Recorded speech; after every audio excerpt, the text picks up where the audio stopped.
Hi all. ഇപ്പൊ എൻ്റെ കൂടെ ഉള്ളത് ഒരു ഫ്യൂച്ചർ എഞ്ചിനീയർ ആയ വിസ്മയാണ് ഫ്രം കണ്ണൂർ.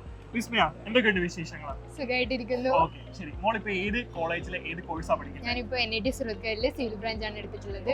ശരി. ഇപ്പൊ എന്താ തോന്നുന്നത് ഈ ഒരു മൊമെന്റിൽ നമ്മളെ അവാർഡ് വാങ്ങാനൊക്കെ വന്നിരിക്കുകയാണ് അല്ലേ? ഭയങ്കര സന്തോഷം തോന്നുന്നു. കാരണം കഴിഞ്ഞ സക്സസ് സെലിബ്രേഷൻ ടൈമിന് എനിക്ക് അറ്റൻഡ് ചെയ്യാൻ പറ്റിയിട്ടുണ്ടായില്ല. ഞാൻ വന്ന ആദ്യത്തെ സക്സസ് സെലിബ്രേഷൻ എനിക്ക് അറ്റൻഡ് ചെയ്യാൻ പറ്റിയിട്ടുണ്ടായില്ല. എൻ്റെ റൂംമേറ്റ്സ് ഒക്കെ ഇതിന് വന്നതിന് ശേഷം എന്നോട് പറഞ്ഞു, നീ ഇത് ഭയങ്കരമായിട്ട് മിസ് ചെയ്യും.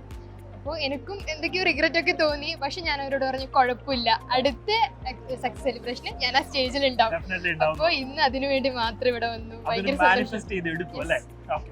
അതൊരു വലിയ സന്തോഷമാണ്. ഇപ്പൊ നമ്മുടെ കൂടെ ഉണ്ടായിരുന്ന നമ്മുടെ കുട്ടികളും അതുപോലെ നമ്മൾ പഠിപ്പിച്ച ടീച്ചേഴ്സും ഒക്കെ കാണുന്നുണ്ട് അല്ലേ? ഭയങ്കര സന്തോഷമായിട്ടിരിക്കുന്നു. സോ അപ്പൊ നമ്മൾ പറയാനുള്ളത്, മോളിപ്പം ഒരു എഞ്ചിനീയറിംഗ് എന്നൊരു ഫീൽഡിലേക്ക് എത്തിപ്പെട്ടിരിക്കുകയാണ് അല്ലെ? സൈലം എന്ന് പറഞ്ഞ ഒരു ഇൻസ്റ്റിറ്റ്യൂട്ടിൽ നിന്ന് മോള് പഠിച്ച് ഈ ഒരു ലെവലിലേക്ക് എത്തിയിരിക്കുകയാണ്. അപ്പൊ മോളോട് ഞാൻ ചോദിക്കാനുള്ളത്, സൈലത്തിൽ പഠിച്ചതിൽ നിന്ന് മോൾക്ക് ഏറ്റവും ബെസ്റ്റ് ആയിട്ട് തോന്നുന്ന ഒരു ഓർമ്മയോ അല്ലെങ്കിൽ ഒരു മൊമെന്റിനെ പറ്റി ഒന്ന് പറയാമോ? ഒരിക്കലും മറക്കാൻ പറ്റാത്തൊരു മൊമെന്റ് എന്ന് പറയുമ്പോഴായാലും പിന്നെ റുപ്പീ സാറിനെ പറ്റിയിട്ട് ഓർമ്മിക്കുന്നതായാലും സാറിന്റെ ഒരു ഉച്ചയ്ക്ക് ശേഷമുള്ള മാത്സ് ക്ലാസ് ആണ്. ഞങ്ങളുടെ ക്ലാസ്സിൽ കുറച്ച് കുട്ടികളെ ഉണ്ടായിട്ടുള്ളൂ, സൂപ്പർ 30 ബാച്ചിൽ. അപ്പോൾ ഉച്ചയ്ക്ക് ശേഷമുള്ള ക്ലാസ്സിൽ നോർമലി എല്ലാവർക്കും ഉറക്കം വരുന്നതാണെങ്കിലും റുപ്പീ സാറിന്റെ ക്ലാസ്സിലാണെങ്കിൽ ഉറക്കം എന്ന് പറഞ്ഞത് ഏത് വഴിക്ക് വരുന്നില്ല കാര്യം ഞങ്ങൾക്ക് പറയാൻ പറ്റില്ല. ഇല്ല, വരില്ല, ഉറക്കം വരൂല എന്ന് പറഞ്ഞാല് സാർ അതിനിടയിൽ വേറെയും പല കാര്യങ്ങൾ പറയും, പല ട്രിക്സും പറയും. അപ്പോൾ അതിനിടയിൽ പിന്നെ നമ്മുടെ ഓരോരാളെയും പേര് സാറിന് അറിയാം. അപ്പോൾ സാറ് ചോദിക്കും, വിസ്മയ ചെയ്തു കഴിഞ്ഞോ, അല്ലെങ്കിൽ ആൻസ ചെയ്തു കഴിഞ്ഞോ, ദേവാങ്ക് എവിടെ എത്തി? ഓരോരാളുടെയും പേര് വിളിച്ച് ഓരോരാളെ ഓർമ്മിക്കുന്നുണ്ട് സാറ്, അവര് എവിടെ എത്തി അങ്ങനെയൊക്കെ ചെയ്യുമ്പോൾ നമുക്ക് ഒരു ത്വരയുണ്ടാവും ചെയ്യാൻ. നല്ലൊരു ഓർമ്മയാണ്. അപ്പൊ ആ ഒരു കാര്യം സന്തോഷമായിട്ടിരിക്കുന്നു. അപ്പൊ പിന്നെ നമ്മൾ ചോദിക്കാനുള്ളത്, മോള് എന്തായാലും നമ്മൾ ഹാർഡ് വർക്ക് ചെയ്തിട്ട് ഇവിടെ എത്താൻ പറ്റുള്ളൂ അല്ലേ?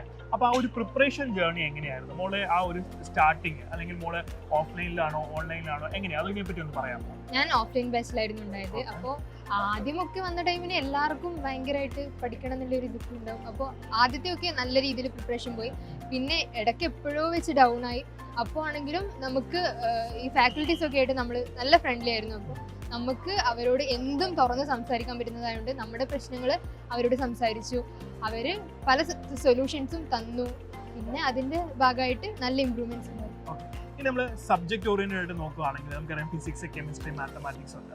അപ്പോൾ നമുക്കറിയാം ഈ ഫിസിക്സിലും കെമിസ്ട്രിയിലും കുറച്ചൊക്കെ തിയറി വരുന്നുണ്ട്. കെമിസ്ട്രി നല്ലപോലെ ഉണ്ട്, ഫിസിക്സിൽ കുറച്ചുണ്ട്.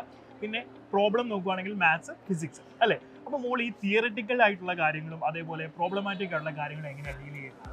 തിയറി ഞാൻ കംപ്ലീറ്റ് ആ ക്ലാസ്സിൽ തന്നെ പഠിച്ച് മനസ്സിലാക്കാൻ നോക്കുന്നുണ്ടായിരുന്നു. ഉറക്കം നന്നായിട്ട് ബാലൻസ് ചെയ്തതുകൊണ്ട് ക്ലാസ് ടൈമിൽ ആ തിയറിക്ക് തന്നെ കംപ്ലീറ്റ് ഫോക്കസ് കൊടുത്തു. പിന്നെ ഹോസ്റ്റലിൽ വന്നിട്ട് പ്രോബ്ലംസ് ഒക്കെ കണ്ടിന്യൂ ചെയ്യുന്നത്. ദിശയുടെ ക്വസ്റ്റ്യൻ ബുക്കാണ് ഞാൻ കംപ്ലീറ്റ്ലി റെഫർ ചെയ്തത്. അപ്പോൾ അതാകുമ്പോൾ എങ്ങനെയാണ് ക്വസ്റ്റ്യൻസ് വരുമോ എന്നുള്ളതൊക്കെ നമുക്ക് പ്രോപ്പറായിട്ട് മനസ്സിലാവുന്നുണ്ട്. അതുകൊണ്ട് തന്നെ അതിൽ ക്വസ്റ്റ്യൻസ് ഒക്കെ ഓരോന്നായിട്ട് ചെയ്യുന്നു. അപ്പോൾ ഓരോ സാർ എടുത്ത ചാപ്റ്റേഴ്സിന് ബേസ് ചെയ്തിട്ട് ആ ടൈമിൽ തന്നെ ചെയ്തു. പിന്നെ +1 +2 ഓൾറെഡി പഠിച്ചതുകൊണ്ട് കുറച്ചൊക്കെ ബേസ് അറിയായിരുന്നു. അതിൻ്റെ ഭാഗമായിട്ട് സാർ എടുക്കാൻ പോകുന്നത് പറ്റുമോ എന്നുള്ളതൊന്ന് ട്രൈ ചെയ്ത് നോക്കും. ഓക്കെ, അപ്പോൾ എന്തായാലും ചാപ്റ്ററിനൊക്കെ ഹാൻഡിൽ ചെയ്തു. പിന്നെ നമുക്ക് വേണ്ടത് പ്രിപ്പറേഷൻ ആണ് അല്ലേ? പ്രിപ്പറേഷൻ എന്ന് പറഞ്ഞു കഴിഞ്ഞാൽ മോക്ക് ടെസ്റ്റുകളാണ്. സൈലത്തിന്റെ മോക്ക് ടെസ്റ്റുകളെ പറ്റി മോക്ക് എന്താ പറയാനുള്ളത്? അതിൽ ഏറ്റവും മെയിൻ ആയിട്ടുള്ള എന്താണ്? GAB ആണ് അല്ലേ? അപ്പോൾ GAB പറ്റി മോക്ക് എന്താണ് മെയിൻ ആയിട്ട് പറയാനുള്ളത്? GAB ഉള്ള ദിവസം നമുക്ക് ഒരുപാട് ചാപ്റ്റേഴ്സ് ഒരുമിച്ച് എഴുതുന്ന എക്സാം ആയതുകൊണ്ട് അതിനനുസരിച്ച് തന്നെ അത് നന്നായിട്ട് ഫോക്കസ് ചെയ്തിട്ടാണെങ്കിലും നമുക്ക് ചെയ്യാൻ പറ്റുന്നുണ്ടായിരുന്നു. അതുമാത്രമല്ല നമ്മൾ കമ്പ്യൂട്ടർ സെന്ററിൽ കൊണ്ടുപോയിട്ട് നമ്മൾ എഴുതിക്കുന്ന എക്സാമാണ്. അതും ശരിക്കും ഒക്കെ നടത്തുന്ന അതെ. അതുപോലെ തന്നെ അവിടെ ഉണ്ടാകുന്ന ബാക്കിയുള്ള സ്റ്റാഫ്സ് അവരൊക്കെ അതുപോലെ തന്നെ നമ്മളോട് പെരുമാറുന്നു. അതുകൊണ്ട് നല്ലൊരു എക്സ്പീരിയൻസ് ആയിരുന്നു അതും. അതുകൊണ്ട് എഴുതാൻ പോയപ്പോൾ ടെൻഷൻ ഒന്നും ഉണ്ടായിട്ടില്ല. GAB എഴുതുന്നത് ഭയങ്കര എഫക്റ്റീവ് ആണ്. ശരി, ഇനി നമ്മൾ പറയാനുള്ളത്, ഇപ്പൊ മോള് GAB എഴുതുക എന്നുള്ളത് നമ്മൾ സെന്ററിൽ പോയി എഴുതുകയാണ്. അല്ലാണ്ട് സെൽഫായിട്ട് എന്തെങ്കിലും ഒരു ടെസ്റ്റ് ചെയ്യുന്ന പോലെയോ അല്ലെങ്കിൽ അങ്ങനെയെങ്കിലും മോള് തന്നെ വീട്ടിൽ തന്നെ ചെയ്യുന്നുണ്ടായിരുന്നു? സെൽഫായിട്ട് അങ്ങനെ ചെയ്യാറുണ്ടായിട്ടില്ല. ഞാൻ ക്വസ്റ്റ്യൻസ് ഒരിക്കൽ ചെയ്ത ക്വസ്റ്റ്യൻസ് ആയാലും പിന്നെ കുറച്ച് ഡിഫിക്കൽട്ട് ആയിട്ട് തോന്നിയത് ഇല്ല. ഡിഫിക്കൽട്ട് ആയിരുന്ന ചോദ്യങ്ങൾ ഇല്ല, പിന്നെ എന്നാലും ഈ ഒരു ടൈമിനുള്ളിൽ അതായത് ഒരു 20 മിനിറ്റ് വെക്കും. 20 മിനിറ്റിനുള്ളിൽ ഞാൻ എത്ര ക്വസ്റ്റ്യൻസ് ഈ സബ്ജക്റ്റ് ചെയ്യുന്നുള്ളതെന്ന് നോക്കാറുണ്ട്. ഇതൊക്കെ കുട്ടികൾ കേട്ടോണ്ടിരിക്കുകയാണ്, അവർക്കാണെങ്കിൽ ടെൻഷൻ ആയിട്ടിരിക്കുകയാണ് ഈ ഒരു ലാസ്റ്റ് മൊമെന്റ് എന്ന് പറയുന്നത്. മക്കളെ, അപ്പൊ ഈ ലാസ്റ്റ് മൊമെന്റിലേക്ക് വന്ന സമയത്ത് മോളുടെ നമ്മുടെ സൈലത്തിന് ഒരുപാട് എന്താണ് സീരീസുകളും അതേപോലെ തന്നെ ഒരുപാട് ക്ലാസ്സുകളൊക്കെ നമ്മൾ തന്നിട്ടുണ്ട്, LMRP അങ്ങനെ സംതിങ് കുറേ അല്ലേ. അപ്പം ഇതൊക്കെ മോളെ ഒരുപാട് യൂസ് ചെയ്തിട്ടുണ്ടോ അല്ലെങ്കിൽ അത് സഹായിച്ചിട്ടുണ്ടോ? LMRP ഭയങ്കരമായിട്ട് യൂസ്ഫുൾ ആയിരുന്നു. കാരണം ലാസ്റ്റ് മന്തിൽ നമുക്കത് LMRP ബേസ്ഡ് ആയിട്ടായിരുന്നു കംപ്ലീറ്റ് പോയിക്കൊണ്ടിരുന്നത്. അത് നമുക്ക് പിന്നീട് ഒരു സ്പെഷ്യൽ ക്ലാസ്സിൻ്റെ ആവശ്യമൊന്നും ഉണ്ടായിട്ടില്ല. നമ്മൾ തന്നെ വരുന്നു, ആ ക്വസ്റ്റ്യൻസ് ഒക്കെ ചെയ്യുന്നു, അതുപോലെ നെക്സ്റ്റ് ഡേ നമുക്ക് എക്സാം ഉണ്ടാവും. ആ എക്സാംസ് ഒക്കെ പ്രോപ്പറായിട്ട് അറ്റൻഡ് ചെയ്യുന്നു. നെക്സ്റ്റ് ഡേ അടുത്ത മൊഡ്യൂള്. അപ്പോൾ അത് ഭയങ്കരമായിട്ട് എഫക്റ്റീവ് ആയിരുന്നു. അത് നല്ല എന്താ പറയുക, വരാൻ ചാൻസ് ഉള്ള കൂടുതൽ പ്രോബിലിറ്റി ഉള്ള പാറ്റേൺസ് തന്നെ എടുത്തതുകൊണ്ട് അത് ഭയങ്കരമായിട്ട് യൂസ്ഫുൾ ആയിരുന്നു. മോള് ഫസ്റ്റ് സെഷൻ ആണോ സെക്കൻഡ് സെഷൻ ആണോ എഴുതിയത് ജെയുടെ? രണ്ട് സെഷൻ എഴുതി. അപ്പം വരാനിരിക്കുന്ന കുട്ടികളോട് മോൾ എന്താ പറയുന്നത്? ഫസ്റ്റ് സെഷൻ ആണോ അവർ എഴുതേണ്ടത് അതോ സെക്കൻഡ് സെഷൻ ആണോ എഴുതേണ്ടത്? ഫസ്റ്റ് സെഷൻ തന്നെയായിരിക്കും അവർ നന്നായിട്ട് ഇമ്പോർട്ടൻസ് കൊടുക്കേണ്ടത്. കാരണം ഫസ്റ്റ് സെഷനിൽ ഏകദേശം ഓക്കെ ആണെങ്കിൽ സെക്കൻഡ് സെഷനിൽ ഭയങ്കര ഫ്രീ ആയിട്ട് പോയിട്ട് എഴുതാം. ഫ്രീ ആയിട്ട് പോയിട്ട് എഴുതുമ്പോൾ അതിനേക്കാളും നല്ലൊരു ബെനിഫിറ്റ് ആവും. അപ്പോൾ ഫസ്റ്റ് സെഷൻ തന്നെയാണ് എല്ലാവരും എഴുതാനാണ് വിസ്മയ പറയുന്നത് അല്ലേ? വിസ്മയിപ്പിച്ചുകൊണ്ടിരിക്കുകയാണ് നമ്മളല്ലേ. ഓക്കെ മോളെ, അപ്പോൾ എഞ്ചിനീയറിംഗ് കോളേജിലേക്ക് എത്തിക്കഴിഞ്ഞപ്പോൾ ആ ക്യാമ്പസിന്റെ ഒരു അറ്റ്മോസ്ഫിയർ എങ്ങനെയാണ് തോന്നുന്നത്? വിചാരിച്ചതിനേക്കാൾ എത്രയോ ബെറ്റർ ആയിരുന്നു. ഭയങ്കര സന്തോഷം. പിന്നെ ഈ ഒരു വർഷത്തെ കഷ്ടപ്പാടിന് ശേഷം ഇത്രയും നല്ലൊരു ലൈഫിലോട്ട് പോകുമ്പോൾ അതിനേക്കാളും എത്രയോ സന്തോഷം. ഒരു മധുര പ്രതികാരം അല്ലേ? നമ്മള് ഇത്രയും നാൾ എല്ലാം ത്വജിച്ച് നമ്മളെ വീട്ടുകാരും അല്ലെങ്കിൽ നമ്മുടെ ഫംഗ്ഷൻസും ഫ്രണ്ട്സിനെയൊക്കെ നമ്മൾ മാറ്റി നിർത്തിയിട്ടാണ് നമ്മൾ എന്ത് ചെയ്തത്, ഹാർഡ് വർക്ക് ചെയ്തത്. അപ്പൊ അതിന്റെ ഒരു റിസൾട്ട് നമ്മൾ ഇപ്പൊ അനുഭവിച്ചുകൊണ്ടിരിക്കുമ്പോൾ ഭയങ്കര ഒരു സന്തോഷം തന്നെയാണ് അല്ലേ? അപ്പൊ മോള് സിവിൽ എഞ്ചിനീയറിംഗ് ആണ് എടുത്തിരിക്കുന്നത്. സിവിൽ എഞ്ചിനീയറിംഗ് എടുക്കാൻ എന്തെങ്കിലും പ്രത്യേകിച്ച് കാരണം എന്തെങ്കിലും ഉണ്ടോ? ഇല്ല, എനിക്കിങ്ങനെ പ്ലാൻ ചെയ്യുന്നതിനോടൊക്കെ ഒരു ഇൻട്രസ്റ്റ് ഉണ്ട്. അപ്പോൾ അങ്ങനെ ബിൽഡ് ചെയ്യുന്നത്, പിന്നെ ഇങ്ങനെ ഒരു ബിൽഡിംഗ് എന്നൊക്കെ പറയുന്നത് എനിക്കിപ്പോ എന്റെ വീട് എന്നുള്ളത് ഒരു സ്വപ്നമാണ്. അപ്പൊ അതുപോലെ പലർക്കും വീട് എന്നുള്ളത് സ്വപ്നമായിരിക്കും. ബാക്കിയുള്ളവരുടെ സ്വപ്നങ്ങൾക്ക് അതെ, നമുക്ക് ഇതാണ് വേണ്ടത്. നമ്മൾ പഠിച്ചുകൊണ്ടിരിക്കും, നമുക്ക് എന്തൊരു ഐഡിയ വേണം, ഏത് ബ്രാഞ്ച് എടുക്കണം അല്ലെങ്കിൽ ഏത് കോളേജിൽ വേണം, നമ്മൾ ആദ്യം തന്നെ മനസ്സിൽ നമുക്കൊരു എന്ത് വേണം, ഒരു ഉറപ്പുണ്ടായിരിക്കണം. അത് നമ്മുടെ പ്രിപ്പറേഷൻ ഒരുപാട് സഹായം ചെയ്യും അല്ലേ?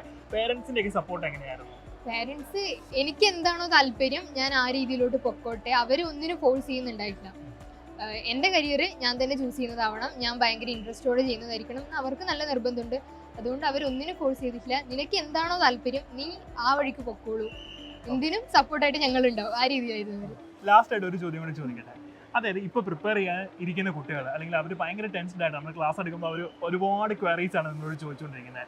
അപ്പം അവരിനിയും വരുത്താൻ പാടില്ലാത്ത കുറച്ച് മിസ്റ്റേക്സ് ഒന്ന് പറഞ്ഞു കൊടുക്കുക. വരുത്താൻ പാടില്ലാത്ത മിസ്റ്റേക്സ് എന്ന് പറയുന്നത്, ഒരു ക്വസ്റ്റ്യൻ എന്തായാലും 2-3 പ്രാവശ്യം ട്രൈ ചെയ്യുക. പിന്നെയും കിട്ടുന്നില്ല എന്ന് തോന്നുന്നുണ്ടെങ്കിൽ അത് ചിലപ്പോൾ അവർ പഠിച്ച എന്തെങ്കിലും കൺസെപ്റ്റിൻ്റെ അങ്ങനെ മിസ്റ്റേക്ക് ആയിരിക്കും. അപ്പോൾ അത് പ്രോപ്പറായിട്ട് അവർക്ക് കംഫർട്ടബിൾ ആയിട്ടുള്ള ഒരു ഫാക്കൽറ്റീസിനോട് തന്നെ ചോദിച്ച് അത് ക്ലിയർ ചെയ്തിട്ട് അവരുടെ മിസ്റ്റേക്ക് അങ്ങനെ ഒരു ഫാക്കൽറ്റി പറഞ്ഞു തന്നാലേ മനസ്സിലാവില്ല. അപ്പോൾ ഡൗട്ട് ക്ലിയറൻസ് സെഷനൊക്കെ നന്നായിട്ട് യൂസ് ചെയ്യുക. പിന്നെ ഡൗട്ട് ക്ലിയറൻസ് സെഷനിൽ ഡൗട്ട് ക്ലിയറൻസ് മാത്രമല്ല നടക്കുന്നത്, അത് ഫാക്കൽറ്റിയും സ്റ്റുഡൻറ്റും തമ്മിലുള്ള നല്ലൊരു ഇന്ററാക്ഷൻ അവിടെ നടക്കുന്നുണ്ട്. ഡൗട്ട് ക്ലിയർ ചെയ്ത് എങ്ങനെയാണെന്നും കൂടി ഒന്ന് പറഞ്ഞു കൊടുക്കാമോ? ഡൗട്ട് ക്ലിയറൻസിന് ഞാനിപ്പോൾ എനിക്ക് കുറച്ച് ഡൗട്ട് ഉണ്ടെങ്കിൽ എനിക്ക് കംഫർട്ടബിൾ ആയിട്ടുള്ള ഫാക്കൽറ്റീസിനെ അന്ന് ഞാൻ മിക്കവാറും മെൻറ്റേഴ്സിനോട് റെക്കമെൻഡ് ചെയ്യാറ്. അപ്പോൾ അവർ നെക്സ്റ്റ് ഡേ വരുന്നുണ്ടാകും. ഞാൻ ഡൗട്ട് ക്ലിയറൻസ് ഇപ്പോൾ പഠിക്കുന്ന ടൈമിലാണെങ്കിലും പ്രോബ്ലം ചെയ്യുമ്പോഴാണെങ്കിലും എനിക്ക് ഡൗട്ടുള്ള ക്വസ്റ്റ്യൻസ് ഞാൻ മാർക്ക് ചെയ്ത് വെക്കാറുണ്ട്. അപ്പോൾ അത് പ്രത്യേകം ഒരു പേജിൽ ക്വസ്റ്റ്യൻസ് മാർക്ക് ചെയ്ത് വെക്കും.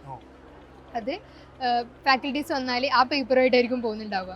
അതുകൊണ്ട് തന്നെ വേഗം ടൈം മാനേജ് ചെയ്തിട്ട് ഈ ക്വസ്റ്റ്യൻ ഈ പേജിൽ ഈ ക്വസ്റ്റ്യൻ അത് മാർക്ക് ചെയ്യും. പിന്നെ ചെയ്യാൻ ബുദ്ധിമുട്ടുള്ള കുറച്ച് ക്വസ്റ്റ്യൻസ് നോട്ട് ചെയ്യും. ലാസ്റ്റ് മിനിറ്റിൽ അങ്ങനെ ചെയ്യാൻ ബുദ്ധിമുട്ടുണ്ടായ ക്വസ്റ്റ്യൻസ് ഒരിക്കലും കൂടി ഒറ്റയ്ക്കൊന്ന് ട്രൈ ചെയ്യും. അതുപോലെ ചെയ്ത് കിട്ടിയ സാറിനോട് ചോദിച്ച ആ ഒരു ക്വസ്റ്റ്യൻസ് എന്തായിരുന്നു കൺസെപ്റ്റ് എന്നൊക്കെ ഒരിക്കലും കൂടി ഒന്ന് റിവൈൻഡ് ചെയ്യും. ലാസ്റ്റ് ആയിട്ട് നമ്മളുടെ കുട്ടികളോട് നമുക്ക് എന്ത് ടിപ്പാണ് കൊടുക്കാനുള്ളത്, അല്ലെങ്കിൽ എന്തൊരു സജഷനാണ് കൊടുക്കാനുള്ളത്? അല്ല, നന്നായിട്ട് പഠിക്കുക. ഈ ഒരു വർഷം എന്നുള്ളത് നിങ്ങൾ ഒരുപാട് ഹാർഡ് വർക്ക് ചെയ്യുന്നതായിരിക്കും. പക്ഷേ അടുത്ത കൊല്ലം നിങ്ങൾ നല്ലൊരു NIT അല്ലെങ്കിൽ IIT എത്തുമ്പോൾ നിങ്ങൾ തോന്നും ഈ ഒരു വർഷം ഞാൻ ഇത്രയും ഹാർഡ് വർക്ക് ചെയ്തിട്ട് ഈ ഒരു മൊമെൻറ്റ് ഞാൻ എന്തായാലും എൻജോയ് ചെയ്യണം. അപ്പോൾ അത് വിചാരിക്കുന്ന ബാക്കി പുറത്തുനിന്ന് മറ്റൊരാൾ കാണുന്നതിനേക്കാളും എത്രയോ ഇരട്ടിയായിരിക്കും നമ്മുടെ മനസ്സിലുള്ള സന്തോഷം. അപ്പോൾ നന്നായിട്ട് പഠിക്കുക. അതെ, അപ്പോൾ വിസ്മയുടെ വാക്കുകൾ നിങ്ങൾക്ക് എല്ലാവർക്കും നല്ലൊരു ഊർജ്ജം നൽകിയെന്നാണ് ഞാൻ വിശ്വസിക്കുന്നത്. അപ്പം ട്രസ്റ്റ് ദ പ്രോസസ്സ് നമ്മൾ പറയും അല്ലേ. നമ്മൾ പഠിക്കുന്ന സിസ്റ്റത്തിനെ വിശ്വസിക്കുക, നമ്മൾ ഹാർഡ് വർക്ക് ചെയ്യുക, ഡെഫിനറ്റ്ലി നമ്മൾ എന്ത് ചെയ്യും, വിസ്മയ മാനിഫെസ്റ്റ് ചെയ്ത പോലെ തന്നെ നിങ്ങളും മാനിഫെസ്റ്റ് ചെയ്യും. അടുത്ത തവണ നിങ്ങളായിരിക്കും ഇവിടെ എത്താൻ പോകുന്നത് അല്ലേ. അപ്പോൾ എല്ലാവർക്കും ഓൾ ദ ബെസ്റ്റ്. അതോടൊപ്പം തന്നെ വിസ്മയ്ക്ക് എന്താണ് ഫ്യൂച്ചറിലേക്ക് എല്ലാവിധമായ ആശംസകൾ. Thank you.